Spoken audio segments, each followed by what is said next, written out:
أعوذ بالله من الشيطان الرجيم بسم الله الرحمن الرحيم إن الله وملائكته يصلون على النبي يا أيها الذين آمنوا صلوا عليه وسلموا تسليما اللهم صل على سيدنا ونبينا وشفينا ومولانا محمد وعلى آل محمد وبارک وسلم۔ محترم خواتین و حضرات، السلام علیکم۔ پیام صبح کے ساتھ ایک بار پھر حاضر، میں ہوں آپ کا میزبان انیق احمد۔ خواتین و حضرات، پیام صبح میں پیر، منگل، بدھ اور جمعرات 4 دن ہم قرآن کریم کے مختلف آیات کے حوالے سے اپنے ملک کے جید علماء سے سیکھتے ہیں، لیکن جمعہ اور ہفتہ 2 دن سوال و جواب کے لیے مختص ہیں۔ ان 2 دنوں میں ہم کیا کرتے ہیں کہ آپ کے سوالات اپنے عہد کے ایک جید مفتی صاحب کی خدمت میں پیش کرتے ہیں اور ان سے حاصل کرتے ہیں قرآن و سنت کی روشنی میں اپنے لیے رہنمائی۔ خواتین و حضرات، ہر مسئلے کا حل ہمارا دین عطا فرماتا ہے، کوئی ایک مسئلہ بھی ایسا نہیں۔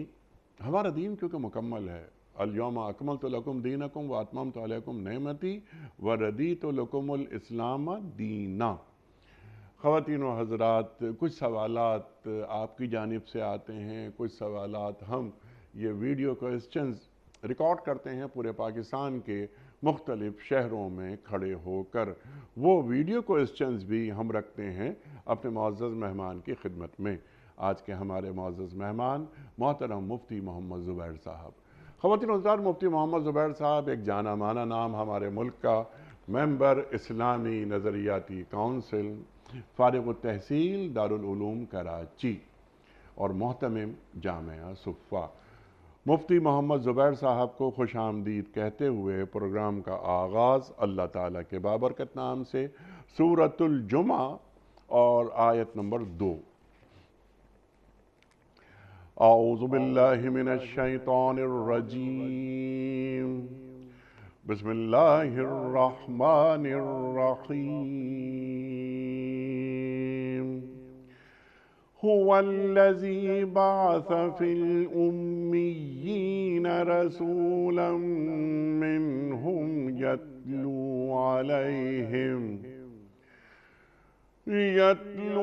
عليهم آياته ويزكيهم ويعلمهم الكتاب والحكمة وَإِن كَانُوا مِن قَبْلُ لَفِي ضَلَالٍ مُبِينٍ۔ صدق اللہ العظیم۔ وہی ہے جس نے امیوں کے اندر ایک رسول صلی اللہ علیہ وآلہ وسلم خود انہی میں سے اٹھائے جو انہیں اس کی آیات سناتے ہیں اور ان کی زندگیاں سنوارتے ہیں اور ان کو کتاب و حکمت کی تعلیم دیتے ہیں، حالانکہ اس سے پہلے یہ لوگ کھلی گمراہی میں پڑے ہوئے تھے۔ آج کے پروگرام کے حوالے سے پہلا سوال محمد اعجاز صاحب کا سوال ہے کہ مفتی صاحب، امام صاحب نے غلطی سے عصر کی نماز ظہر کی نیت سے پڑھا دی، نماز ہوئی یا نہیں، اور مقتدیوں کی نماز کا کیا حکم ہے؟ دیکھیں، اس میں مسئلہ یہ ہے کہ اصولی طور پر یہ جو نیت ہے نماز کے اندر، یہ نیت کرنا فرض عین ہے۔ ٹھیک، اچھا، نیت کرنا فرض ہے، لیکن نیت کا معنی کیا ہے؟ نیت کا معنی ہوتا ہے قصد، ارادہ، ارادۃ القلب، دل کے ارادے کا نام ہے۔ اچھا، ان الصلاۃ کانت علی المؤمنین کتابا موقوتا، بے شک نماز مومنوں پر وقت مقررہ پر فرض کی گئی ہے۔ اچھا، اب جب وہ وقت مقررہ پر فرض کی گئی ہے تو اب کوئی آدمی آیا، امام صاحب ہے یا کوئی مقتدی ہو، اب یہاں چونکہ انہوں نے امام صاحب کا مسئلہ پوچھا تو ہم وہ اس کو سامنے رکھ کر کے جواب دے دیتے ہیں کہ اس امام صاحب نے پڑھانی تھی عصر کی نماز، نیت کر لی ظہر کی، تو اب اس وقت اس کے اوپر لاگو اور فریضہ ہے ان الصلاۃ کانت علی المؤمنین کتابا موقوتا، عصر کا پڑھنا، عصر پڑھنا اس پر لازم ہے۔ تو اب اگر 2 باتیں ہیں، ایک تو یہ ہے کہ زبان سے جو نیت وہ کر رہا ہے دل کے اندر ارادہ تو اثر کا ہی تھا، آیا سوچ یہی ہے، ارادہ بھی یہی ہے، کھڑا ہو کر کے جو تکبیر تحریمہ اثر ہی پڑھ رہا ہوں، اثر ہی پڑھا رہا ہوں، اثر کی امامت کر رہا ہوں، مگر جس کو کہتے ہیں سلپ آف ٹنگ، زبان کے پھسلنے کی وجہ سے اس نے ظہر کا نام لے لیا، لیکن ارادہ پیچھے قلب اور دماغ، دل کا جو ارادہ اور نیت جس کو ہم نے فرض عین قرار دیا شروع میں، وہ اثر ہی کی نیت ہے، تو شرعاً یہ نماز ہو گئی، شرعاً یہ نماز درست ہو گئی، اگرچہ زبان سے اس نے ظہر ادا کر دیا مگر وہ غلطی سے ادا کر دیا اور ارادہ اس کا نہیں تھا۔ لیکن اگر صورتحال یہ ہے کہ اس نے عصر کی نماز پڑھانی تھی، نیت ہی اس نے ظہر کی کر لی، باقاعدہ دل کے ارادے سے ظہر کی نیت کر لی، تو پھر ایسی صورت میں یہ نماز اس کی ادا نہیں ہوئی، اور اگر امام ہے تو امام کی نماز ادا نہیں ہوئی، جب امام کی نماز ادا نہیں ہوئی تو پیچھے مقتدیوں کی نماز بھی ادا نہیں ہوئی، اعادہ واجب ہے، نماز کا لوٹانا شرعاً فرض اور لازم ہوگا۔ اسی طریقے سے اگر اس کا برعکس کر لیا جائے، عصر کے بجائے وہ ظہر کی نماز پڑھ رہا تھا، نیت وہ عصر کی کر لیتا ہے، تو اس کے اندر بھی یہی صورتحال ہے، ایک ہے سلپ آف ٹنگ، غلطی سے زبان سے نکل گیا، اس کا کوئی مسئلہ نہیں ہے، نیت اس کی ظہر کی ہے، ایسی صورت میں جب ظہر ہی کی نیت ہے اور ظہر کی نیت سے وہ پڑھا رہا ہے مگر زبان سے عصر کا لفظ غلطی سے نکل گیا، اب اس کی بھی نماز درست ہو گئی ہے، پیچھے مقتدیوں کی نماز بھی درست ہو گئی ہے۔ لیکن اگر اس نے باقاعدہ نیت ہی غلط کر لی، آیا تھا ظہر پڑھنے کے لیے اور اس نے زبان سے بھی عصر کا لفظ ادا کیا اور دل کے اندر ارادہ بھی اس نے نیت بھی عصر کی کر لی، تو پھر ایسی صورت میں اس کی ظہر کی نماز ادا نہیں ہوئی، امام ہے تو امامت اور اقتداء درست نہیں، پیچھے مقتدیوں کی نماز بھی شرعاً درست نہیں ہوئی، ایسی صورت میں اس نماز کو دوبارہ دہرانا شرعاً لازم ہوگا۔ ٹھیک، کلیئر۔ حمزہ وحید صاحب ہیں فیصل آباد سے، زید پر حج میں دم لازم ہوا ہے، اب پوچھنا یہ ہے کہ دم حرم ہی میں ذبح کرنا ضروری ہے یا اپنے ملک میں بھی ذبح کیا جا سکتا ہے؟ اگر حرم میں ذبح کرنا ضروری ہے تو اس کا گوشت کسی اور ملک کے فقراء میں تقسیم کیا جا سکتا ہے؟ یہ سوال عام طور پر پوچھا جاتا ہے، اور چونکہ اب حج کا زمانہ بھی قریب ہے تو لوگوں پر وہاں بہت ساری غلطیوں کی وجہ سے دم واجب ہوتا رہتا ہے، تو وہاں پر ظاہر ہے کہ دم کی شکل میں وہ بکرے کو یا بکری کو یا بھیڑ کو ذبح کرتے ہیں، تو عام طور پر اس میں 3-4 قسم کے سوالات لوگ بکثرت پوچھتے ہیں، تقریباً ہر دوسرے حاجی کی زبان پر یہ ہوتا ہے، خدا نخواستہ اگر کوئی ایسی غلطی ہو گئی جس کی وجہ سے دم واجب ہوتا ہے،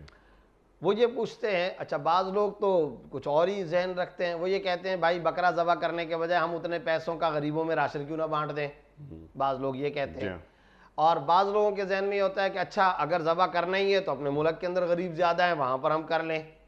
اچھا، انہوں نے یہ سوال پوچھ لیا کہ جناب وہ جو گوشت چلو ذبح بھی کر لیا تو کیا اس کا گوشت دوسرے ملک کے جو فقراء ہیں یعنی دوسرے ملک بھجوا دینا وہ شرعاً درست ہے یا نہیں؟ تو ان سارے سوالوں کا جواب یہ ہے کہ قرآن و حدیث میں اس بات کی صراحت اور وضاحت موجود ہے کہ آپ نے دم کی وجہ سے بکرا ہی ذبح کرنا ہے،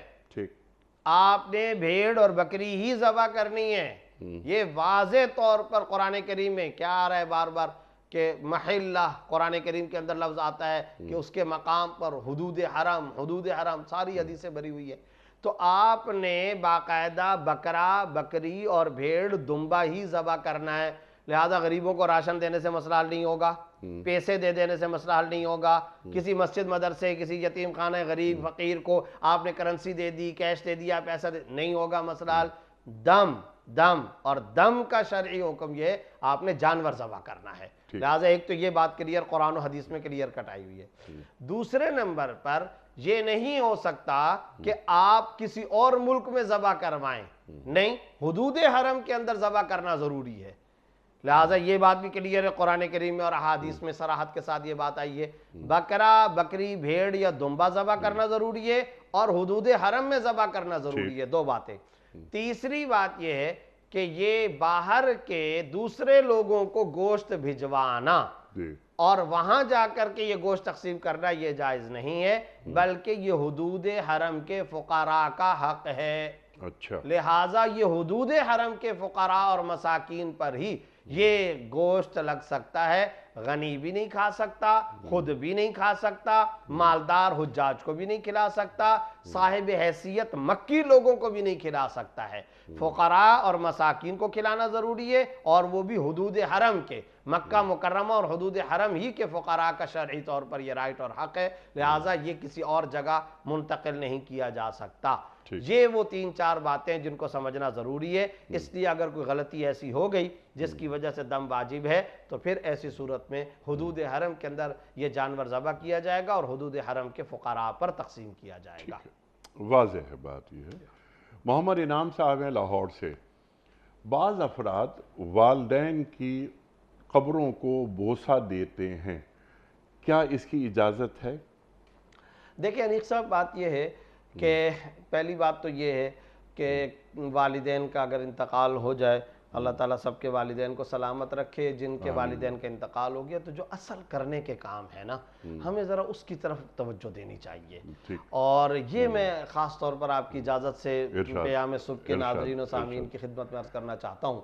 وہ کیا کام ہے، بڑے خوبصورت اور بڑے زبردست کام خود آپ صلی اللہ علیہ وسلم نے ترغیب دی ہے۔ مثلا سب سے پہلی بات تو یہ ہے کہ والدین کا انتقال ہو جائے یا والدین حیات ہیں، بالغ اولاد کا، جوان بیٹے بیٹی کا، اللہ تعالیٰ حادثے سے ہر ایک کو بچائے، اگر ان کا انتقال ہو گیا تو سب سے پہلا کام ہے دعا کرنا،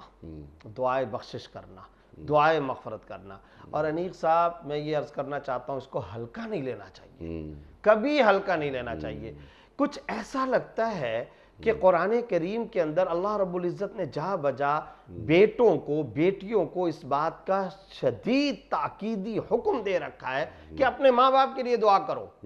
اور تجربہ یہ بتاتا ہے اپنے لیے کوئی دعا قبول کروانی ہے اس کا نسخہ بھی یہ ہے کہ پہلے ماں باپ کے لیے دعا کر لو۔ اللہ اکبر، یہ بہترین طریقہ ہے، اور آج سے اس تجویز پر ہم میں سے ہر آدمی عمل کر لے۔ سب سے پہلے دعا کے لیے ہاتھ اٹھائے، اللہ کی حمد و ثنا، الحمدللہ رب العالمین، صحیح ہے، اللہ کی حمد۔ دوسرے نمبر پر درود پاک، سرکار دو عالم صلی اللہ علیہ وسلم کی خدمت اقدس میں درود شریف کا تحفہ۔ تیسرے نمبر پر جو کام کرنا چاہیے وہ والدین کے لیے دعا۔ اچھا، والدین زندہ ہوں تو بھی، مردہ ہوں تو بھی، جس حالت میں ان کے لیے دعا۔ ذرا آپ مجھے بتائیے نا کہ نماز کے اندر اللہ نے جو ذکر رکھا ہوگا وہ اعلیٰ ہوگا کہ نہیں ہوگا؟ سبحان اللہ، سبحان، یعنی اس سے زیادہ اعلیٰ تو کوئی نہیں ہوگا۔ اسی لیے ہم کہتے ہیں سب سے بہترین درود شریف، بہت سارے درود شریف کتب احادیث میں آئے ہیں، لیکن سب سے زیادہ بہترین درود شریف کون سا ہے؟ جو نماز کے اندر پڑھا جاتا ہے، کیونکہ نماز اعلیٰ، اس میں جو بھی ذکر اللہ نے مقرر کیے وہ سب سے اعلیٰ ہوں گے۔ اس سے کوئی اعلیٰ ہوتا تو پھر اللہ وہ مقرر کرتے، لیکن اللہ نے درود ابراہیمی کو مقرر فرمایا۔ اس کے بعد ہم کیا دعا پڑھتے ہیں؟ رب اغفر لی ولوالدی وللمؤمنین یوم یقوم الحساب۔ اب اس کے اندر اللہ کروا رہا ہے یہ کام، ہر نماز میں کروا رہا ہے، ہر دوسری رکعت میں کروا رہا ہے، ہر چوتھی رکعت میں کروا رہا ہے، سنتوں میں کروا رہا ہے، وتر واجب میں کروا رہا ہے، فرضوں میں کروا رہا ہے۔ رب اغفر لی ولوالدی، رب اغفر لی ولوالدی، قرآن کریم کی آیت الگ ہے۔ اچھا، جب یہ صورتحال ہے تو پھر ایسی صورت میں پہلا جو کرنے کا کام ہے وہ ہے کیا؟ آپ والدین کے لیے دعا کرو۔ ہمارے ایک استاذ حضرت مولانا محمود اشرف صاحب رحمۃ اللہ تعالی علیہ، آپ سے بھی تعلق تھا، دوستی تھی ان کی، محدث العصر تھے اور ہمارے بہت بڑے استاذ تھے اور بہت تقوی والے، اور اللہ رب العزت نے بڑی غیر معمولی صفات سے نوازا تھا۔ ابھی 1.5-2 سال پہلے ان کا انتقال ہو گیا۔ تو وہ فرمایا کرتے تھے کہ بھائی میرے مرنے کے بعد وہ کام لازمی میرے لیے کرنا، شاگردوں سے فرمایا کرتے، لکھا بھی کرتے تھے کہ جس کام کی مقبولیت اور جس کام کے جواز پر امت مسلمہ سب کا اجماع اور اتفاق ہے۔ آپ کو پتہ ہے نا کہ یہ جو کسی کے لیے نفلی ایصال ثواب کرنا، مثلا قرآن کریم پڑھنا، ایصال ثواب کرنا، تو بعض پرانے حضرات میں سے بعض حضرات کہتے ہیں کہ بھئی یہ درست ہے، ایصال ثواب پہنچتا ہے، یہ نہیں پہنچتا۔ بعض حضرات نے یہ بحثیں کر رکھی ہے، اگرچہ ہمارا یہی ہے کہ ایصال ثواب کرنا چاہیے اور بالکل درست ہے اور اس کی ترغیب ہے اور کرنا چاہیے اور ضرور کرنا چاہیے، لیکن وہ فرمایا کرتے تھے بھائی دعا پر تو سب کا اتفاق ہے نا، سبحان اللہ، اس پر تو کسی کی کوئی ڈیفرنس آف اوپینین نہیں ہے، لہٰذا دعا کرو اور دعا کا اہتمام کرو۔ کنفرم ہے، خدا کروا رہا ہے، قرآن میں کروا رہا ہے، نبی صلی اللہ علیہ وسلم نے کی اور بار بار ترغیب دی ہے۔ اور پھر دلچسپ بات یہ ہے انیق صاحب، وہ جو 15واں سپارہ سورہ بنی اسرائیل، سورۃ الاسراء اگر آپ پڑھتے چلے جائیں تو اللہ رب العزت نے صرف یہ نہیں کیا کہ والدین کے لیے دعا کرو، یہ حکم نہیں دیا، طریقہ بھی سکھایا، رب ارحمہما کما ربیانی صغیرا۔ اس سے پہلے کیا، واخفض لہما جناح الذل من الرحمہ وقل رب ارحمہما کما ربیانی صغیرا۔ عاجزی کے پروں کو اپنے والدین کے سامنے جھکا کے رکھو، اپنے آپ کو پست رکھو۔ اس سے پہلے آواز کا بھی بتایا، ساؤنڈ تمہاری اونچی نہیں ہونی چاہیے۔ آج کے دور کا یہ بھی تو ایک المیہ ہے نا کہ کانفیڈنس لیول بلڈ کیا جا رہا ہے، اس خوشنما نعرے پر بدتمیز بنا رہے ہیں ہم نئی نسل کو، ٹیچر کے سامنے ہم بھی کانفیڈنس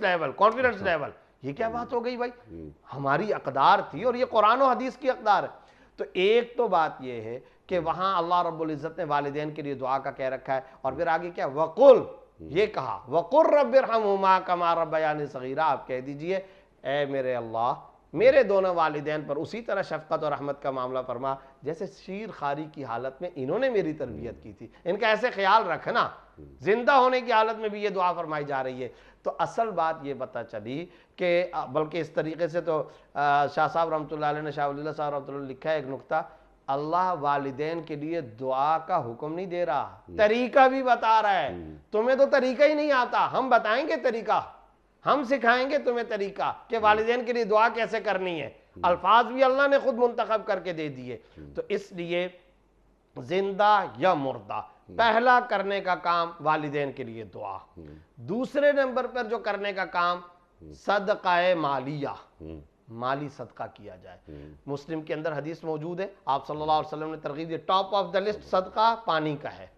پانی، کنواں کھود دیں، پانی کا اہتمام کر لیں، لوگوں کے لیے کنویں کا، بور کا انتظام کر لیں، دو یہ۔ اسی طریقے سے اسی کے اندر سرائے خانہ، اسی کے اندر مسجد کی تعمیر، اسی کے اندر لوگوں کے لیے سہولت کا کوئی بھی کام، مثال کے طور پر آپ نے مہمان خانہ بنا لیا، لوگوں کے لیے کھانا کھلانے کا، راشن کا، بیوگان کی خدمت، فقراء مساکین کے لیے آپ کوئی خدمت کرتے ہیں، نفلی حج کرتے ہیں، کرواتے ہیں، عمرہ کرواتے ہیں، دعا کرتے ہیں، نوافل پڑھتے ہیں، یہ سارے کے سارے کام آپ کر سکتے ہیں۔ تو پتہ یہ چلا کہ جو کرنے کا کام ہے وہ یہ ہے کہ آپ دعا کا اہتمام کریں، دوسرے نمبر پر آپ مالی صدقے کا اہتمام کریں، تیسرے نمبر پر آپ بدنی عبادات نفلیہ وہ آپ کریں اور اس کا ایصال ثواب کریں، قرآن کریم کی تلاوت کریں وغیرہ۔ اس کے ساتھ ساتھ ایک حق یہ بھی ہے کہ والدین کی قبر پر جانا چاہیے، وہاں جانا چاہیے، اس کا اہتمام کرنا چاہیے، اپنے لیے موت کی عبرت حاصل کرنی چاہیے، ان کے لیے آپ دعا کریں، اور ان کے لیے آپ اگر جا کر کے دعا جو قبرستان میں داخلے کی دعا ہے وہ الگ سے تلاوت کا اللہ تعالیٰ موقع عطا فرما دے، وہ آپ پڑھ لیا کریں۔ اب آ جاتی ہے والدین کی قبر کو بوسہ دینا۔ اس میں فقہاء حنفیہ خاص طور پر یہ فرماتے ہیں کہ لا یقبل قبرہما، ان کی قبروں کو بوسہ نہ دے۔ کچھ چیزیں ہوتی ہیں انیق صاحب جو انتظامی نوعیت کی ہوتی ہیں، بوسہ دینے کے لیے آپ کو کیا کرنا پڑے گا، جھکنا پڑے گا، ایک بات۔ دوسرے نمبر پر اس کی کوئی اصل نہیں ہے، یعنی کوئی رسول اللہ صلی اللہ علیہ وسلم سے، صحابہ کرام سے کہ جا کر کے قبروں کو یا اس کی مٹی کو یا اس کو بوسہ دیا، ایسا کوئی ثابت نہیں ہے، کہیں سے ثابت نہیں۔ تیسرے نمبر پر بات یہ ہے کہ آپ اگرچہ قبر کا بوسہ لے رہے ہیں لیکن قبرستان کے کنارے سے جو بس گزر رہی ہے، جو عام لوگ آ رہے جا رہے ہیں، وہ کیا سمجھیں گے کہ آپ سجدہ کر رہے ہیں، اور سجدہ کرنا تو حرام ہے، کسی کے نزدیک بھی جائز نہیں ہو سکتا، تو سجدہ حرام ہے۔ تو جب سجدہ حرام ہے، آپ بوسہ دے رہے ہیں اور اس کے لیے آپ کو جھکنا پڑ رہا ہے، تو یہ انتظامی طور پر بھی کوئی اور آپ کے بارے میں بدگمانی میں مبتلا ہو سکتا ہے۔ تو اس لیے قبر کے کنارے جا کر کے بیٹھیں، کھڑے ہوں، فاتحہ پڑھیں، دعا کا اہتمام کریں، تلاوت کا اہتمام کریں، قبرستان میں داخلے کی دعا السلام علیکم یا اہل القبور یغفر اللہ لنا ولکم انتم لنا سلفنا ونحن لکم بالاثر، یہ دعا آپ پڑھیں۔ لیکن بوسہ وغیرہ دینے سے، چومنے وغیرہ سے، اس سے احتراز ہی کرنا چاہیے، اس سے فقہاء نے ممانعت کی ہے۔ کلیئر۔ اگلا سوال ہے نعمان صاحب کا کوئٹہ سے۔ سوال ان کا یہ ہے کہ اگر کسی مدرسے کے طالب علم کو نصابی کتابیں چاہیے ہوں تو کیا زکوٰۃ کی رقم سے خرید کر وہ کتابیں دی جا سکتی ہیں؟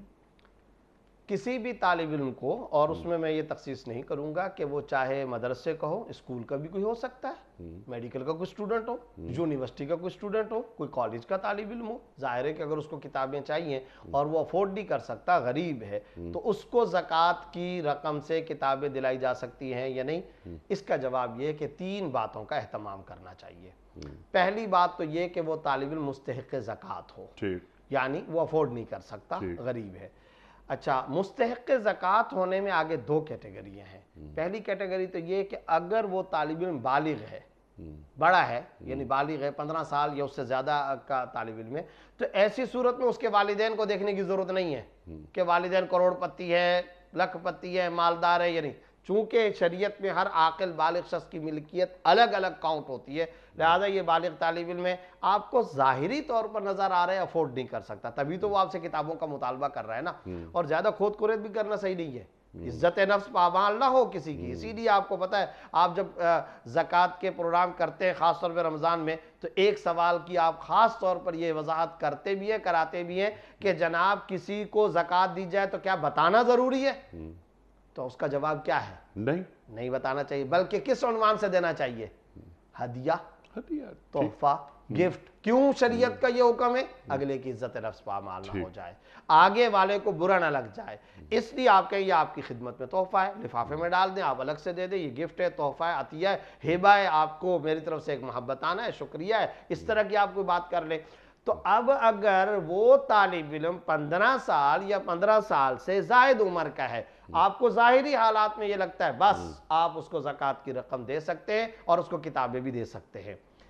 دوسری شرط یہ سید اور ہاشمی نہ ہو، یہ اہم مسئلہ ہے، سید اور ہاشمی نہ ہو، نہ کالج کا اسٹوڈنٹ، نہ یونیورسٹی کا، نہ مدرسے کا طالب علم۔ اگر وہ سید یا ہاشمی ہے تو آپ کو پتہ ہے کہ سید اور ہاشمی کو زکوٰۃ نہیں لگتی۔ دو باتیں۔ تیسری اہم بات یہ ہے کہ اگر وہ بچہ نابالغ ہے، جیسا کہ ہمارے معاشرے میں انیق صاحب چھوٹے بچے جو ہوتے ہیں اسکولوں میں جانے والے، تو کئی مخیر حضرات اور اصحاب ثروت ان چھوٹے بچوں کی فیسیں اور ان بچوں کی کتابیں اور اسٹیشنری کا سامان زکوٰۃ سے دے دیا کرتے ہیں۔ تو اس میں یہ ضرور دیکھنا چاہیے کہ اس کا جو والد ہے، بچہ اگر نابالغ ہے، اس کے پھر والد کو دیکھا جائے گا، اگر والد مالدار ہے تو پھر آپ زکوٰۃ نہیں دے سکتے۔ اچھا،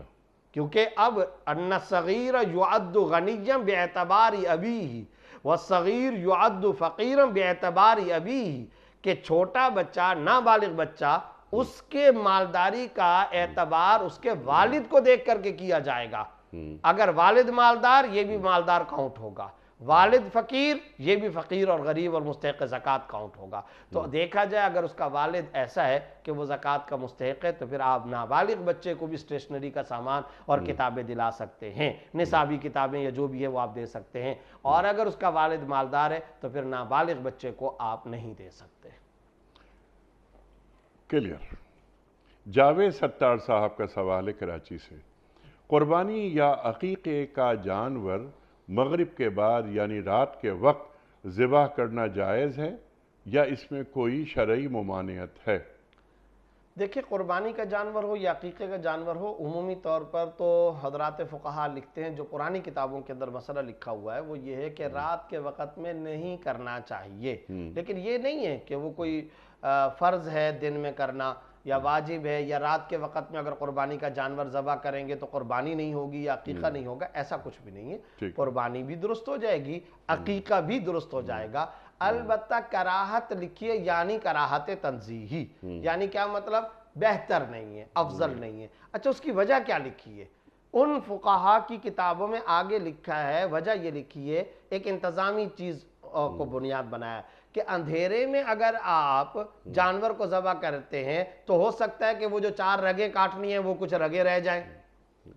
ظاہر ہے اس زمانے میں تو روشنی ہوتی نہیں تھی، چراغ وراغ کا وہ اہتمام ہوتا تھا، تو ہو سکتا ہے کہ یہ رگیں کٹنے سے رہ جائیں اور جانور کی حرمت نہ آ جائے، اس وجہ سے انتظامی طور پر اس وقت ممانعت کی گئی۔ آج کے دور میں تو یہ مسئلہ نہیں ہے، آج کے دور میں تو ظاہر ہے جہاں بھی کوئی انسان جانور ذبح کرے گا روشنی ہوگی، اگر نہیں ہے تو اہتمام کرنا چاہیے تاکہ رگیں وغیرہ کٹنے سے رہ نہ جائیں، تو اس کے لیے اگر روشنی ہے، لائٹنگ کا صحیح انتظام ہے، کسی قسم کا کوئی اندھیرا نہیں ہے اور کسی قسم کا کوئی ابہام نہیں رہتا، تو پھر شرعاً وہ والی علت اور وہ ریزن باقی نہیں رہا، کراہت والا جب وہ نہیں رہا تو پھر رات کے وقت میں بھی ذبح کر سکتے ہیں، شرعاً اس میں کوئی ممانعت نہیں ہے، کوئی حرج کی بات نہیں ہے، کوئی حرج کی بات نہیں۔ مفتی صاحب کچھ ویڈیو کوئسچنز آپ کی خدمت میں ہیں۔ پہلا سوال، میرا سوال علماء سے یہ ہے کہ ایک مسجد جو کہ کسی گٹر کے اوپر بنی ہوئی تعمیر ہوئی ہو اور ساتھ میں گٹر بھی بہہ رہا ہو